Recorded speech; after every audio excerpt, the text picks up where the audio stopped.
Agora, gente, vamos falar sobre direito trabalhista, né? Que sempre surge várias dúvidas aí.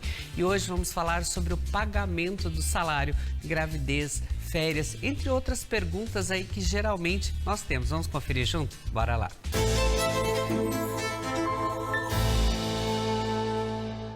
O nosso bate-papo agora vai ser sobre direito trabalhista. Eu convidei a advogada Tatiane Orlandi para contar um pouquinho mais para a gente de algumas situações, algumas perguntas que os funcionários sempre têm, até os empregados, enfim, que fica naquela dúvida, e ela vai explicar para a gente. Tudo bem, Tati? Boa tarde. Boa tarde, Nubia. Tudo bem? Boa tarde a todos. Tudo certo. Obrigada por aceitar nosso convite novamente e vir no Ver Mais, viu? Eu que agradeço a nova oportunidade de estar aqui sempre. Então, Tati, para a gente iniciar, eu quero que você fale para a gente sobre qual é o prazo que o empregador tem para efetuar o pagamento do salário do empregado. Então, a legislação determina que o pagamento do salário seja feito até, no máximo, 5º dia útil de cada mês, né? Às vezes, as convenções coletivas estabelecem um prazo diferenciado, alguma coisa, mas a regra é sempre que seja o mais benéfico para o empregado. Então, a regra geral, vamos dizer, 5º dia útil de cada mês. Uhum. E, Tati, sobre quantas horas de descanso deve haver entre uma jornada de trabalho e outra, que tem que ter bastante cuidado nisso, né? Com certeza. Isso a gente chama de intervalo interjornada, e esse intervalo ele é de 11 horas. Você tem para finalizar de um dia para o próximo, você tem que ter um intervalo mínimo de 11 horas. Lógico, pode ser maior, mas o mínimo tem que ter 11 horas, caso contrário, é considerado como hora extra, né? Hora extraordinária, e vai ter pagamento do diferencial também. Uhum. Isso muita gente pode falar que vai também do bom senso do funcionário, que às vezes, por exemplo, ele começa num turno e quer adiantar outro turno, enfim, tem que ter muito cuidado com isso, né, Tati? Tem que ter cuidado, e nesse caso o empregador tem que ter um cuidado da fiscalização, porque efetivamente, às vezes até o próprio funcionário quer fazer essa atividade, antecipar e tudo mais, mas não é o recomendado, e o empregador tem que cuidar, manter o controle disso para não ter esse problema, né? Porque posteriormente, em uma consequência, vai acabar sobrando ao empregador. Então, essa fiscalização deve ser observada bastante, né? E é lógico, a intenção desse intervalo é sempre promover o descanso efetivo para o empregado, para a saúde. Então, acima de qualquer coisa, né? Então, essa é a finalidade. Com certeza. Tati, agora, por exemplo, assim, qual que é o prazo do pagamento de remuneração de férias e abonos solicitados? Existe um prazo? Para as férias, sim. Toda vez que você for sair de férias, existe a regra do pagamento, paga-se 1/3 do que a gente chama de abono de férias, que é 1/3 a mais da remuneração, e se antecipa o salário do mês. Então, vamos imaginar que eu vá sair de férias agora no mês de junho. Vou iniciar minhas férias dia 1º de junho, eu tenho que receber 2 dias antes do início das férias, efetivamente, eu vou ter que receber esse valor do salário, que vai ser o salário que eu iria receber lá no final do mês de junho, ou em julho, eu antecipo e ainda recebo mais o terço das férias, que a gente chama. E do abono não tem essa questão, Tati, como que funciona? Abono, ele não tem, assim, não existe um abono remunerado, esse tipo de situação. Então, não tem um prazo. O abono, a gente chama de abono, mas é a própria verba que você paga em relação às férias, que a gente chama de abono de férias e tudo mais, que é isso que se paga. Então, é o mesmo prazo. Mas sempre 2 dias antes da saída do descanso. A ideia é promover ao empregado a remuneração para ele poder usufruir do descanso efetivo, né?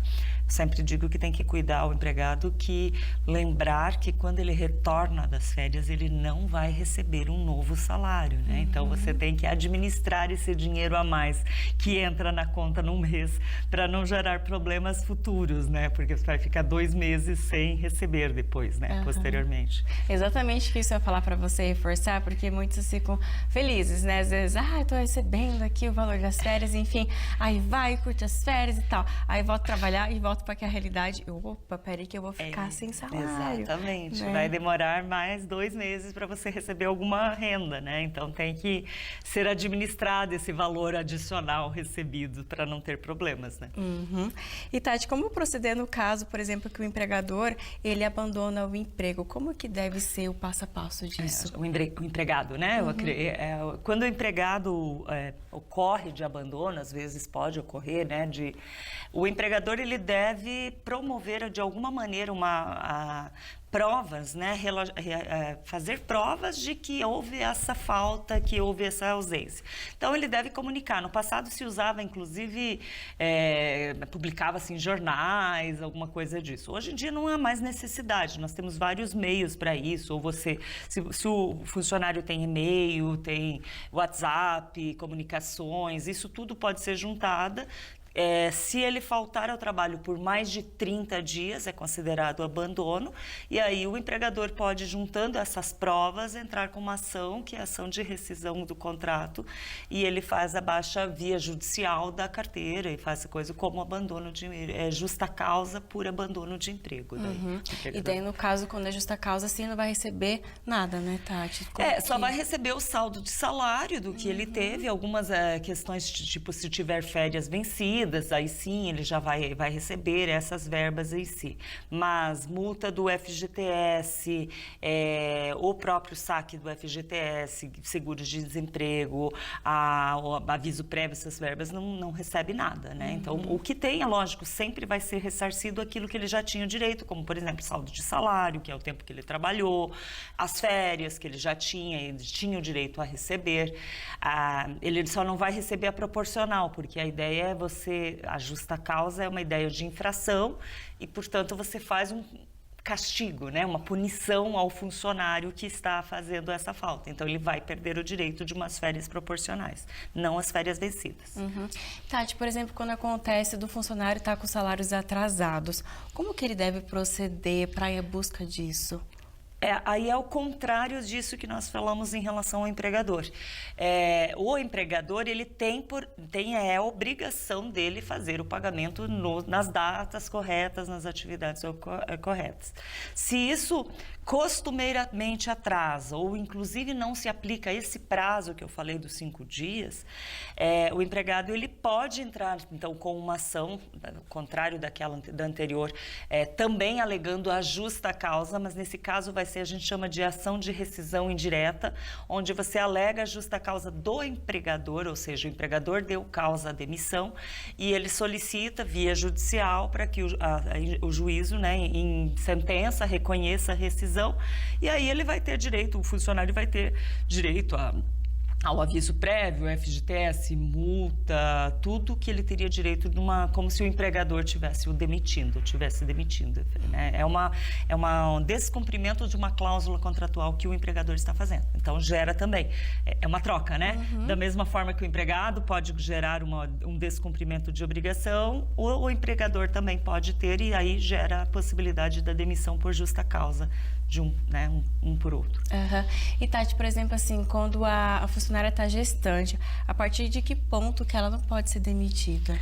A partir da confirmação da gravidez, independente de qualquer situação, às vezes, se ela sabe está confirmada a gravidez, ela já tem a estabilidade, independente de ciência ou não ciência da parte, porque às vezes nem a mulher está sabendo da gravidez ou coisa. Ela, a partir do momento que teve a confirmação e ela estava gestante enquanto estava trabalhando em determinado lugar, vai ter direito à estabilidade, que dura os 9 meses da gestação, mais 5 meses após o nascimento da criança. E Tati, por exemplo, então, se ela está em período de experiência, isso é válido também? Tem uma discussão sobre isso. Até bem pouco tempo atrás era bem pacífico. O TST, que é o nosso Tribunal Superior do Trabalho, ele tinha já pacificado o entendimento de que, independente de ser contrato determinado, que a gente chama, que é o contrato de experiência, ou ser um contrato indeterminado, ela teria direito à estabilidade. Teve uma decisão recente do STF que mudou isso e começou a dizer que não caberia a estabilidade no caso de ser da funcionária estar em experiência. Mas isso não está bem consolidado, tem uma certa discussão, cabe discutir, vamos dizer, vai ter que entrar com uma ação judicial e ver bem o entendimento. O TST tem entendido para manter a estabilidade e a STF disse que não. Então, tem uma certa discussão sobre o assunto, não está bem pacífico. Assim. E muito vale também, né, de cada caso, né, Tati? Por isso que daí entra, nesse caso, as funções dos advogados também, até para fazer o cumprimento certinho da norma. Exatamente, exatamente. Daí você tem algumas discussões, tem algumas coisas que são fáceis, porque está lá na lei, está claro, está fácil de aplicar, mas tem situações que a gente vai ter que discutir, verificar aí possibilidades. Com certeza. E, Tati, por exemplo, assim, se essa mulher, ela recebeu a demissão, e daí depois ela descobriu que estava grávida, essa empresa ela tem que recontratar ela? Sim. A partir do momento que ela toma a ciência, por exemplo, ocorreu o desligamento, depois que você foi desligada, você soube da sua gravidez. Você vai entrar em contato com a empresa, informar, olha, a gestação já existia, né? Você tem, hoje em dia, os exames são claros em dizer quanto tempo de gestação. Se já estava com uma coisa, você pode ter o ressarcimento, ser recontratada daí, né? Para a exigência da questão da estabilidade. E, Tati, para a gente até finalizar o nosso bate-papo, porque se deixar aqui a gente rende muitas e muitas perguntas, e eu sempre falo, quando você vem no programa, o nosso WhatsApp cheio de perguntas aqui, inclusive você que nos acompanha, pode mandar, que eu chamo a Tati novamente para esclarecer as dúvidas, que a gente fala, direito de trabalho está no nosso dia a dia, não tem como fugir, né, Tati? Exatamente, isso faz parte de todos, né, de toda a vida nossa. E quero então que você explique para a gente qual que é a diferença de insalubridade e periculosidade. Tá. A insalubridade, a lei considera que são situações que colocam em risco a saúde do trabalhador. E a periculosidade são situações que colocam em risco a vida do empregador. Então, a periculosidade é estabelecida em lei, como, por exemplo, o risco de explosão, o eletricista de alta tensão, porque se você encostar lá no fio e levar um choque, as chances de morte, vamos dizer, é muito grande, né? Então, você tem o pagamento da periculosidade, que é feito na base de 30% do valor acrescido, né, de 30% em cima do salário do trabalhador, 30% a mais para pagamento da periculosidade. E a insalubridade já é um risco à saúde, então ele pode ser eliminado, com o uso, por exemplo, de equipamentos de segurança, né? Mas se você tem uma atividade de acesso, por exemplo, de ambientes muito frios ou com muito ruído e tudo mais que pode causar danos à audição ou à própria saúde, aí depende de perícia, tem uma lista lá dentro que a gente chama das normas de regulamentadoras, NRs, que diz o que é insalubre, algumas atividades, e também existe daí a própria Ministério do Trabalho, sempre regulamenta equipamentos de segurança que são necessários para se evitar a insalubridade. E só vai ser pago realmente a insalubridade, o valor da insalubridade, do adicional, para o caso de que o equipamento de segurança não é o suficiente para eliminar todo o risco. E aí ela tem uma gradação, que pode ser grau mínimo, médio ou máximo. Depende de perícia, uma análise de perícia. Mas daí você vai poder receber entre 10%, 20% ou 40% do salário mínimo de base como adicional. Mas tudo vai depender de perícia, para aquele local de trabalho, como é que é feita a organização e a empresa ali, né, o quanto melhor ela traz esse tratamento. Lembrando sempre que a intenção maior é evitar o risco de saúde, né?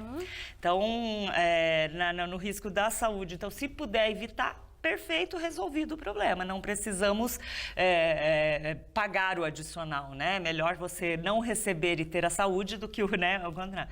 Mas no periculosidade já não tem isso, porque, por exemplo, um frentista no posto de combustível, se explodir, a chance da morte é muito grande, então se trabalha naquele local que tem risco, vai receber o adicional. Até isso eu ia te perguntar, Tati, por exemplo, assim, aqueles caminhoneiros que transportam, por exemplo, combustível, entra na periculosidade também? Se tiver, sim, nível de explosão, se ele transporta, é o transporte de combustível e o combustível tem risco de explosão, sim. Né? Normalmente, a gente fala muito do frentista, que é comum, mas é no posto de combustível por causa dos tanques. Então, o caminhão também, aliás, mais, né? Porque ele está em locomoção, tem acidentes, tem risco de acidentes e tudo mais, então ele vai também receber. E até para ficar claro, Tati, a respeito da insalubridade, por exemplo, aquelas pessoas que trabalham no laboratório e em negócio de raio-x, entra em insalubridade, é isso? A radiologia, ela pode, dependendo da situação da ela é considerada, já é nociva a um nível mais alto, que pode ser considerado uma periculosidade também. Tá. Então, tem algumas regras, depende da exposição que você tem e tudo mais sobre isso, que pode ser encaixado, coisa. Mas normalmente, sim, no mínimo, a insalubridade vai ter direito.